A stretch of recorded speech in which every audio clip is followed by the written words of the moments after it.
Genesis, chapter 2. Thus heaven and earth were completed with all their array. On the seventh day God had completed the work he had been doing. He rested on the seventh day after all the work he had been doing. God blessed the seventh day and made it holy, because on that day he rested after all his work of creating. Such was the story of heaven and earth as they were created. At the time when Yahweh God made earth and heaven, there was as yet no wild bush on the earth, nor had any wild plant yet sprung up, for Yahweh had not sent rain on the earth, nor was there any man to till the soil. Instead, water flowed out of the ground and watered all the surface of the soil. God shaped man from the soil of the ground and blew the breath of life into his nostrils, and man became a living being. God planted a garden in Eden, which is in the east, and there he put the man he had fashioned. From the soil, Yahweh caused to grow every kind of tree, enticing to look at and good to eat, with the tree of life in the middle of the garden, and the tree of the knowledge of good and evil. A river flowed from Eden to water the garden, and from there it divided to make 4 streams.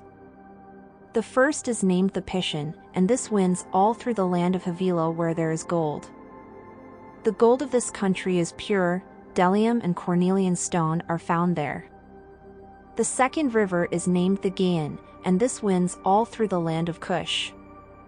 The third river is named the Tigris, and this flows to the east of Ashur.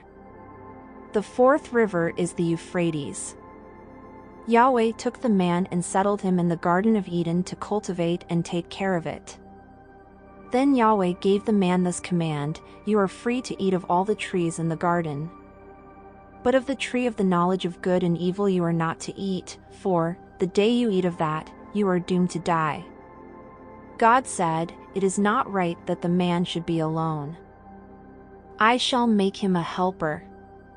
So from the soil God fashioned all the wild animals and all the birds of heaven. These he brought to the man to see what he would call them. Each one was to bear the name the man would give it.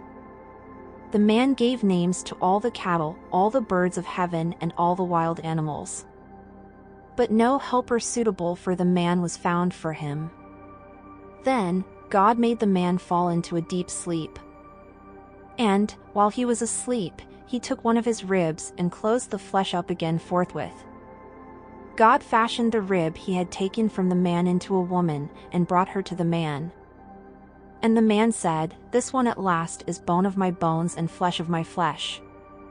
She is to be called woman, because she was taken from man." This is why a man leaves his father and mother and becomes attached to his wife, and they become one flesh. Now, both of them were naked, the man and his wife, but they felt no shame before each other.